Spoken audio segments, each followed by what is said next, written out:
Hi, welcome to the channel. So today I'm reacting to an older video, about 3 weeks old, from the channel Finding Out Now. This is India versus Pakistan Airstrike 2025 Operation Sindoor. Let's get to it. Pakistan was sleeping quietly on the night of the 7th of May 2025. Then, at 1:05 a.m., everything changed. India launched airstrikes on 9 different spots across Pakistan and Pak. India says over 70 militants were killed. Pakistan's now calling it an act of war. Don't forget, both countries have nuclear weapons. So the big question is, will Pakistan strike back? So as of the last day or so, the number of targets is now being disputed because Pakistan just came out saying that India actually hit about 7 more locations that they chose not to disclose earlier. And it's not like these areas are close to the line of control. Some of these areas, such as Peshawar and Attock, are about 700 to 1,000 kilometers from the LOC. On April 22nd in Kashmir, 4 terrorists crossed over the Pakistan and opened fire on tourists, killing 26 people. All across India, people are furious. So what he did not say was that it was not just random tourists that got gunned down. No, they were searching for Hindu men. They actually made people drop their pants to see if they were circumcised or not. So this was a terror attack on Hindus. They marched in protest. After that, India took a calmer approach. They stopped talks with Pakistan and froze the river water pact that sends water from India to Pakistan. Pakistan didn't take it lying down. Their leaders shot back. If you block our water, you'll have blood in those rivers. The Indian Prime Minister gave full permission to pick targets, make plans, and act as they saw fit. Intelligence agencies went to work tracking down those terrorists, and the army took its positions along the border. Fighter jets ran drills in the sky, warships patrolled the waters, and soldiers loaded their weapons. Pakistan was on high alert. Nobody there was getting much sleep. It felt like everyone knew something big was coming.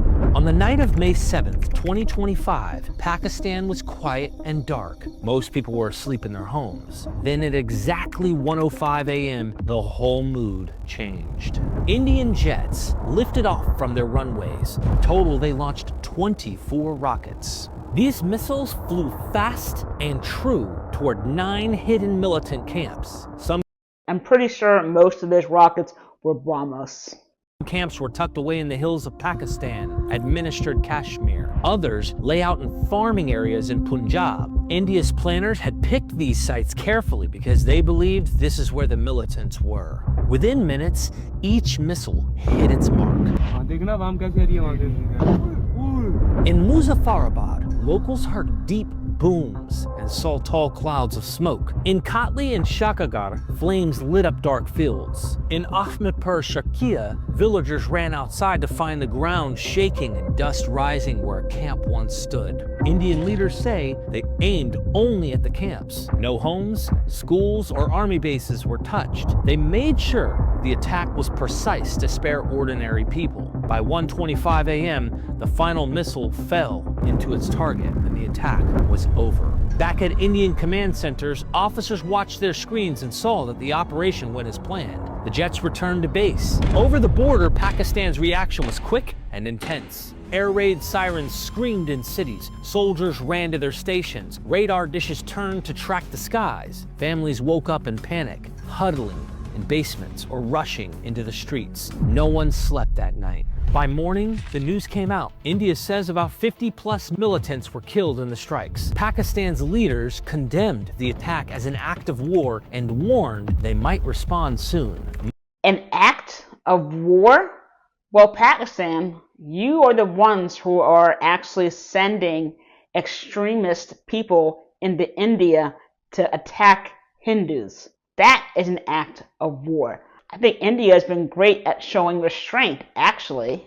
I believe Pakistan also reported that about 35 to 40 Pakistani military personnel were also killed. I don't know if that's verified or not, though. Masood Azhar was one of India's top terror targets. Intelligence said he helped plan the April 22nd attack in Pahalgam and ran training camps in Pakistan-administered Kashmir. When India struck on May 7th, they aimed at his hideout near Kotli, hitting 9 spots with 24 precision missiles. But Azhar wasn't there. He'd slipped away just hours earlier. Tragically, about 10 of his family members were killed when their house next to the camp was struck. As for Azhar himself, no one knows for sure what happened to him during the raid. He could still be alive, hiding somewhere, or he might have been injured or killed later. And this isn't the only clash that happened between India and Pakistan. On September 18th, 2016, 4 militants slipped across the line of control from Pakistan into Uri, Kashmir. So he is showing B-roll from the movie Uri, The Surgical Strike, which is actually a great movie, and it shows the story of this attack plus India's surgical response. Under cover of darkness, they breached the camp fence and opened fire on sleeping soldiers. By the time help arrived, 19 Indian soldiers were dead and over 30 wounded. The attackers then vanished back across the border. India reacted with outrage, blaming Pakistan-based groups for the raid. Diplomatic ties and some trade with Pakistan were scaled back immediately. India's surgical strikes 10 days later, on the night of September 28th to 29th, India launched surgical strikes against militant camps across the line of control. Quiet planning intelligence pinpointed the exact locations of 7 militant launch pads. Only top commanders knew the plan. Stealth crossing after midnight. Para-special forces teams crossed the line of control on foot. Para-SF, some of the most elite fighters in the world. Avoiding patrols in rough terrain. Precision raids. They hit each camp with explosives and grenades, destroying bunkers, weapons, and communication gear. Brief firefights broke out, but the strikes were over in minutes. Swift withdrawal. Troops pulled back across the border quickly, leaving flattened camps behind. Public reveal. At dawn on September 29th, India announced it had destroyed the launch pads and killed a significant number of militants with no Indian casualties. Pakistan denied any incursion, calling India's claims propaganda. Global leaders urged both sides to avoid escalation, warning that conflict between 2 nuclear powers could be disastrous. After the United States was attacked in September in 2001, and the U.S. chose to go after those responsible in Afghanistan, did world leaders encourage the United States not to further escalate the conflict? Or did they actually support the United States' right to defend itself? On February 14th, 2019, a suicide bomber from the militant group Jaish-e-Mohammed rammed an explosive-laden SUV into a convoy of India's Central Reserve Police Force, CRPF, near Pulwama in Indian-administered Kashmir. The convoy was carrying about 78 vehicles and nearly 2,500 officers on their way to provide security for local elections. The blast happened around 3:15 p.m., ripping through one of the buses. Tragically, 40 CRPF personnel lost their lives and more than 60 were injured. The attack was one of the deadliest against Indian security forces in decades and sparked a widespread anger and grief across India. India's response? Just days later, on February 26th, India launched Operation Swift Retort. Under cover of darkness before dawn, Indian Air Force Mirage 2000 jets crossed the line of control and dropped precision bombs on what they called a Jaish training camp in Balakot, Pakistan-administered Kashmir. India said it had struck the camp where the Pulwama attackers were trained. Pakistan scrambled its air defenses, and in a brief dogfight, both sides claimed to have downed enemy aircraft. One Indian MiG-21 Bison was shot down and its pilot was captured, though he was returned safely to India 2 days later. Pakistan also reported losing one F-16 jet, but India denied this claim. And now, on May 7th, 2025, India called its airstrike Operation Sindoor. One attack that he did not mention was the 11/26 attack. It is actually considered to be India's 9/11. I forget what year that was. If you do know, please drop it in the comments.